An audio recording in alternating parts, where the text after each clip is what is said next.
여러분 이제 요즘 명품 옷이 많이 나오지 않습니까? 명품 옷 중에도 울과 같은 섬유 계통의 옷도 있습니다. 참으로 그 옷이 가격대가 만만하지 않습니다. 그건 어떻습니까? 아무리 명품 옷이지만 그 옷에서 울 하나가 빠져나왔을 때 그걸 핀셋으로 다시 집어넣는 분은 없습니다. 그 울 하나는 빼버리죠.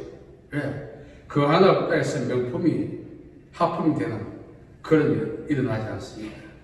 가치나 품격이나 모양이 울 하나 없어졌다 해서 달라지는 것이 없기 때문에 그렇습니다.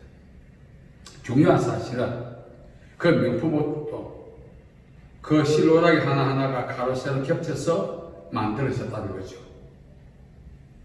사실 실오라기 하나는 가치가 없어요. 그래서 옷에서 빠져나와도 뽑아버리고 평소에는 관심도 갖지 않습니다만 그 실오라기가 가로세로 겹치면서 옷감이 되고 명품이 되었을 때 그 가치는 말로도 알 수 있는 거죠. 여러분, 이 실오라기가 무엇입니까? 바로 우리 인생에 주어진 하루하루의 시간입니다. 인생을 70이고 강건하면 80이라 했어요. 젊은 나이에 우리가 객기 부릴 수 있습니다. 오늘만 날이냐? 비록 오늘 내가 스트레스 받고 불쾌하고 실수하고 엉망진창으로 살았다 할지라도 실오라기 취급할 수가 있어요. 내일도 있지 않냐? 자위하면서 말입니다. 중요한 사실은 실오라기 하나하나가 겹쳐서 옷감이 되고 명품이 되듯이 우리가 대수롭지 않게 여겼던 그 하루하루가 오늘의 우리를 만들었다는 사실입니다. 사실 우리 직공들은요, 우리는 실오라기 하나하나를 대수롭지 않게 여기지만 명품 옷을 만드는 직공들은 그 실오라기 하나하나를 귀하게 여겨요. 그리고 이제 검은세공 하는 분들, 그분들 톱질하면서 연마하면서 금가루가 날리지 않습니까? 그걸 다 모아요. 우리는 먼지처럼 취급할지 모르겠지만 그분은 다 털어서 모아요. 왜? 또 그것이 또 하나의 금제품이 될 수 있는 재료가 되는 거예요. 소중히 여기는 거죠. 결국 우리 인생이 힘들고 어렵게 살 수밖에 없는 오늘의 우리 모습이 만들어진 것은 과거의 실오라기 같은 그 하루하루의 시간을 간과하고 대수롭게 여겼기 때문에 그렇습니다. 하루하루를 소중히 여기고 충실했더라면 어쩌면 과거에 우리의 그 충실했던 소중히 여겼던 그 개념들이 오늘 우리 삶의 질을 업데이트 시키고 남았을 것입니다. 저도 인생을 돌아보면서 후회를 하죠. 지난 시간을 정말 허송세월 했구나. 하루하루를 실오라기처럼 취급하고 오늘만 날이냐 그렇게 살아왔던 결과의 산물이라 누구를 원망할 수 없는 거 아니겠어요? 일전에 한 말씀 드렸지 않습니까? 목전에 흐르는 강물, 아베크 족들은 광변 벤치에 앉아서 낭만의 재료로 사용하지만 이면에 농부와 공업에 종사하시는 분들은 양수기를 이용해서 물을 불러서 농공용수로 활용하는 것입니다. 또 어떤 분들은 배를 띄워서 물류를 운송하는 수단으로 삼습니다. 그뿐만 아니죠. 댐을 건설해서 생활에 필요한 전기를 만들죠. 흐르는 강물은 스치도 지나가는 시간입니다. 동일한 시간이 주어짐에도 불구하고 어떤 시각으로 바라보고 응용하느냐에 따라서 삶의 질은 물론 그 부가가치가 달라지게 되어 있다는 사실입니다. 오늘 많은 사람들이 자기 현재 삶을 불편하게 여기고 어떤 분은 부당하게 여기고 어떤 분은 억울하다고 합니다. 오늘의 자기 모습. 그거 당연한 거죠. 지나갔던 그 시간, 실오라기 같은 시간, 강물 같은 시간을 지혜롭게 응용할 수 있는 그러한 것들이 부족한 결과였지 않겠습니까? 오늘 많은 분들이 자기 삶이 업데이트 되기를 원합니다. 그것은 소망 지수가 높다 해서 되는 것이 아니죠. 더 이상 지난 시간을 후회할 것이 아니라 오늘 주어진 시간,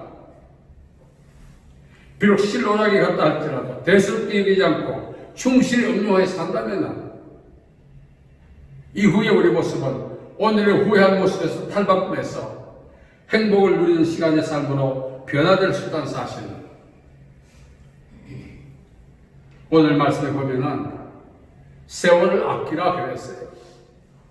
이 아낀단 말은 지혜롭게 응용하라는 뜻입니다. 왜 그렇습니까? 오늘의 시간이 미래의 우리를 만드는 재료가 되기 때문에 그렇습니다. 하나님이 도와주시겠지. 물론 맞습니다. 잘 될 거는 믿어. 맞습니다. 그러한 고백과 믿음과 더불어 행함이 없다면 그 믿음과 고백은 물거품과 같은 것입니다. 미래에 자기 자신에 대한 희망 없이 사는 사람 누가 있겠어요? 다 희망이 있죠. 그 희망을 희망되게 만들려면 오늘의 실오라기 같은 시간, 스치듯 지나가는 강물 같은 시간을 지혜롭게 붙들고 응용해야만 되는 것입니다. 그렇지 않으면 오늘의 모습이 미래에도 연결되어서 후회로 인생을 마칠 수밖에 없다는 사실이죠. 오늘 성경 말씀은 세월을 아끼라. 사실은요, 우리가 인생을 돌아보면 무료했던 시간들이 있지 않습니까? 답답했던 시간들이 있지 않습니까? 슬픔과 눈물과 고통으로 얼룩됐던 시간이 있지 않습니까? 우리는 그 시간에 무엇 했습니까? 그것들과 믿음을 맞춰 살지 않았습니까? 개선하기 위한 노력과 시도는 전혀 하지 않았던 거죠. 만일 우리가 그러한 상황 속에서도 상황을 탈피하고 목표한 소망의 삶을 위한 시도를 했었다면 그 슬픔과 절망의 시간은 조기에 종식되었을 것이고 행복의 시간이 지금도 연속적으로 이어져 갈 수도 있었다는 사실입니다. 세월을 아껴야 될 이유가 무엇입니까? 우리에게 있어서 이 시간은 하나님께 충성할 수 있는 기회이기 때문에 그렇습니다. 미국의 허스터브라고 하는 유명한 설교가는 사실은 아니지만 그렇게 말했어요. 지옥가에 끌끌한 사람 많다고. 왜 그럴까요? 충성할 걸, 믿을 걸, 열심히 할 걸 한다는 것입니다. 오늘 우리가 우리에게 주어진 시간을 응용하지 못함으로써 후회하듯이 이 시간을 허락하신 하나님 앞에 우리의 사명을 감당하지 못할 때도 후회할 날이 온다는 사실. 그래서 시간은 어떤 정의를 낼 것인가 시간에 대해서. 시간은 하나님에 대한 충성의 씨앗입니다. 충성의 기회입니다. 성경은 말합니다. 옥토의 씨앗이 뿌려졌을 때 30배, 60배, 100배의 결실을 맺는다 했습니다.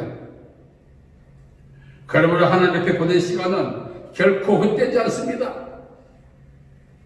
누가복음 3장 1절과 2절에 보면 세례 요한 광야에 있었어요. 제사장 당시에 제사장은 성전에 있었어요. 거기서 호가호위하면서 살았습니다. 그러나 세례 요한 자신에게 주어진 특권, 기본적 특권을 다 무시하고 메뚜기와 석청을 먹으면서 광야에 거했던 것입니다. 그랬을 때 시대의 변혁을 가져올 수 있는, 시대를 주도할 수 있는 하나님의 말씀이 세례 요한에게 임했다. 여러분, 하나님께 보낸 시간은 결코 헛되지 않습니다. 저도 이제 근래 기도하면서 내가 어디서 시간을 보냈느냐, 하나님 안에서 보냈냐, 세상에서 보냈냐, 이 비중을 따집니까? 하나님 앞에서 답답해서 못 있었어요. 얼마나 후회가 되는지. 우리가 회개하고 돌이키고자 하지만 세상에서 보냈던 습성이라고 하는 것들이 있어요. 그 습성이 하나님 앞에서 시간을 보내겠다고 다짐하지만 그 다짐대로 살지 못하도록 계속 자극하는 거예요.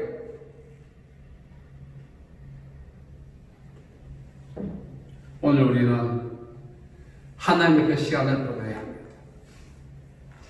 물론 우리가 죽어서 결국 천국 가서 하나님 안에서 영원한 시간을 보내겠죠. 그렇다면 이 세상 삶이 역시 마찬가지. 72호 강건하면 80이라 했는데 영혼에 비하면 찰나적 순간이 순간은 앞으로 영원한 세계에서 하나님과 보낼 그 시간에 대한 리허설이라 생각하면 되는 것입니다. 그래서 남들 놀 때 같이 못 논다고 후회하지 말고 하나님 앞에서 보낸 시간이 얼마나 중요한 걸 우리가 인정하고 돌이켜야 하는 것입니다. 저는 근래에 너무나 많이 후회하고 늘 주전마다 회개합니다. 하나님 앞에서 보내지 못했던 시간, 어영부정하다가 욕심이 너무 여러분, 하나님은 우리에게 시간을 통해서 우리가 하나님을 사랑하는지를 테스트하는 시험식 사용하시는 것입니다. 오늘 하루의 시간을 내게 준 사명에 충실하고 그것도 맞아요. 만약 우리의 주어진 시간을 내게 준 사명에 충실한다면 그 사명이 먹든지 마시든지 무엇을 하든지 다 하나님의 영광을 위하여 하라, 그거 연결되어 있다면 그 시간은 하나님 앞에서 보낸 거죠. 오늘 많은 사람들이 세상 앞에서 보내고 있습니다. 누구 앞에서 이 세월을 보내느냐에 따라서 그 인생관이 설정되고 미래가 결정되는 것입니다.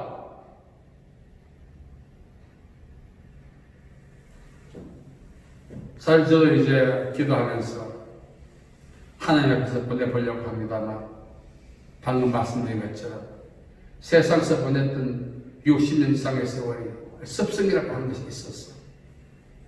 하나님 앞에서 보내려고 하니까 힘들어요. 그래도 하나님 앞에서 보내보려고 몸부림칩니다. 세상에서 보냈던 그 결과가 오늘의 나의 모습이니까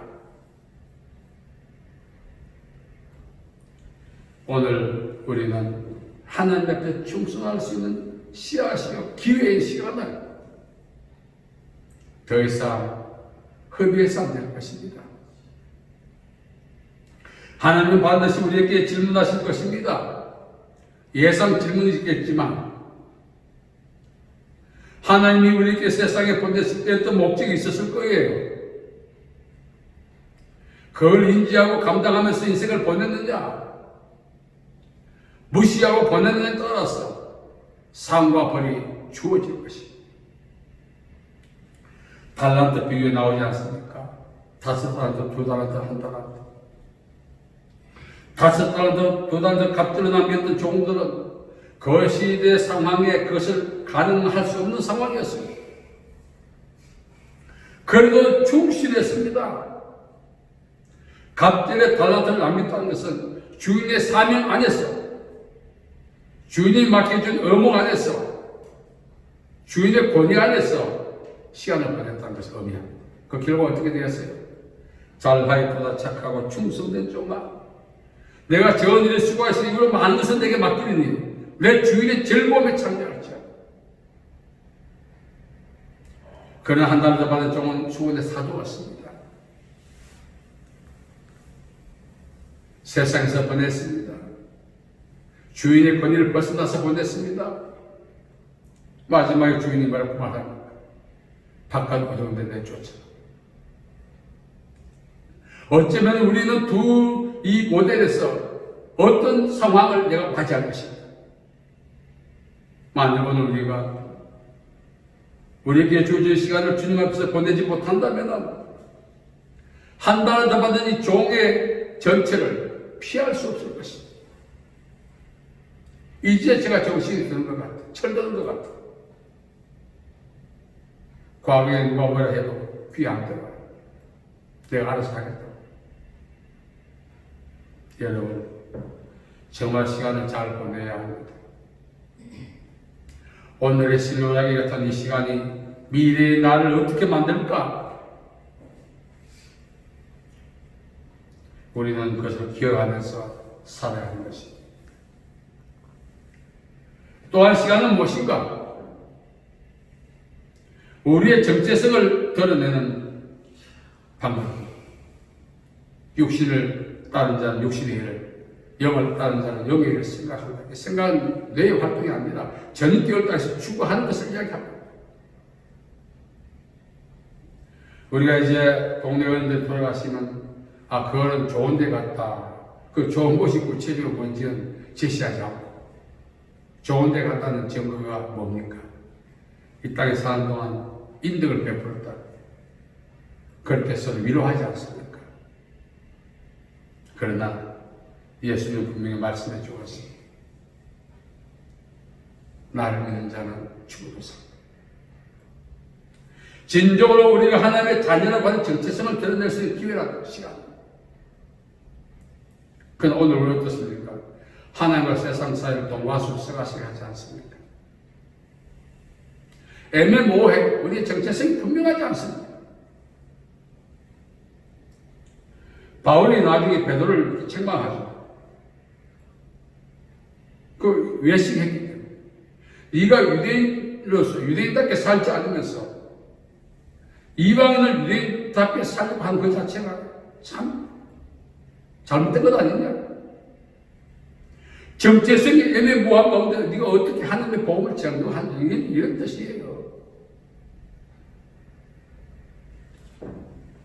옛날에 농담이지만 예수 믿어라 하면 그 옆에 있는 사람이 내 주먹을 믿어라 했어요.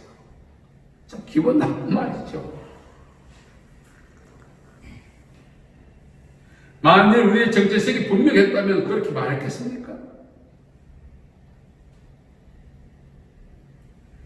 바울이 베드로에게 했던 말, 네가 유대인으로서 유대인답게 살지 않으면서 어떻게 이방인들 유대인답게 살고 하느냐? 우리가 전도할 때 말의 능력이 약한 것이 아니라 우리의 정체성이 애매모호하기 때문에 우리의 정가는 말이 모든 믿는 자에게 구원을 주시는 하나님의 능력이 된다 할지라도 안 꽂히는 거예요. 무조건 복음을 전할 때 그 사람이 완고하다고 우리가 뭐라 합니까? 그렇지만 않다는 거죠. 그래서 우리가 살아있는 날 동안 빛과 소금의 직분을 잘해야 하는 것입니다. 그것이 바로 영적인 정체성을 드러내는 사람. 야, 저 사람 진짜 그리스도인. 이런 평가가 우리 생애에 있어야 하지 않겠습니까? 여러분, 하나님은 우리에게 시간을 주시면서 내가 어떤 사람인가를 세상에 드러내 하나님 영광 받으시기를 원하시기 때문에 우리의 정체성을 드러내는 일에 힘을 다해야 하는 것입니다. 다시 말하면 믿는 자답게 살아야 하는 거죠. 저도 목회자지만 목회자 된 30년이 넘었는데 열매는 없고 그냥 목사라고 하는 이 타이틀을 갖고 있는데 이거라도 갖고 은퇴를 해야 되지 않겠나 그렇게 생각한 적이 있습니다. 왜? 중도에 그만두면 안 되니까. 그러나 여기서 그치지 않고 은퇴 기간이 얼마나 남았든지 정말 하나님이 원하시는 삶을 살아야겠다. 영향력을 끼쳐야 되겠다. 때늦은 후회를 하는 거죠. 우리가 살아가면서 하나님의 자녀다운 삶을 살지 않는다면 복음의 능력이 우리가 정가는 사람을 관통시켜서 우리가 똑같은 그리스도인이 되게 만드는 일은 일어나지 않습니다. 초대교회 성도들이 정말 믿음으로 살고 말씀으로 살고 서로 살아있을 때, 모든 백성에게 진송을 받았을 때 하나님이 구원받는 사람을 더하게 하셨다고 말하지 않습니까? 초대교회 복음의 역사는 성령의 역사와 두 번째, 성도들의 영적 정체성을 갖고 믿음으로 산 결과였어요. 순회 두 바퀴죠. 성령의 역사와 정체성이 하나가 되었습니다. 우리 역시 그렇게 살아야 하는 것입니다. 세 번째는 이제 우리가 세월 아껴야 될 이유는 하나님의 설날을 기억하고 살아야 합니다. 반드시 결산한 날이 오는 것입니다. 하나님이 우리에게 요구하신 건 뭡니까? 갑질의 달란트. 저는 불과하지 않겠나. 하나님 저 김상철 목사에게 요구하는 것이 갑질의 달란트가 아니라 언능에 맡겨서 이자라도 가져오너라. 그렇게 말씀하신 것 같아요. 우리는 모두 의욕이 넘쳐서 5달란트, 2달란트 받는 종같이 하나님 앞에 당당하게 내놓고 싶지만 사실 그렇지 못해요. 하나님 우리의 약함을 아십니다. 그래서 성경이 말합니다. 게으르지 말고 열심을 붓고 주를 섬겨라. 우리에게 주어진 시간 이자라도 만들어야 되지 않겠습니까? 하나님의 설계. 그걸 더 못한다면 어떻게 되겠어요? 자꾸 죄의 음성이 들려요. 이자라도 만들어야 된다고. 부끄럽습니다. 눈물이 납니다. 목회를 시작할 당시에는 갑질의 달란트를 남기겠다고 호언장담하고 의욕 충만했는데 오늘 와서 돌아보니까 그 호언장담과 의욕은 온데가 되었고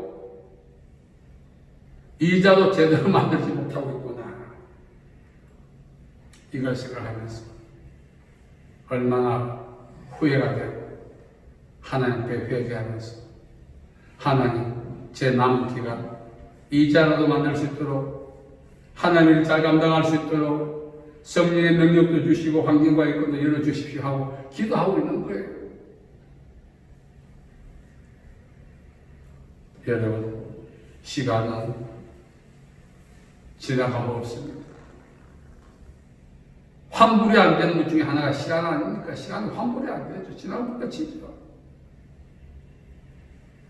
이 환불되지 않은 지나가는 그 많은 시간을 어떻게 우리가 사용해야 할 것인가? 충성해야 합니다. 우리가 죽었다 깨어난다 할지라도 갑질의 달란트를 못 남길 수 있어요. 겨우 이자를 만들지. 그거라도 있어야 주님이 우리를 기쁘게 받으십니다.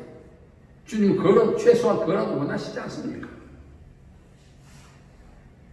오늘까지 목회하고 신앙생활 해보면서 지금 당장 주님을 만난다면 주님이 요구하신 이자라도 내가 드릴 수 있을까?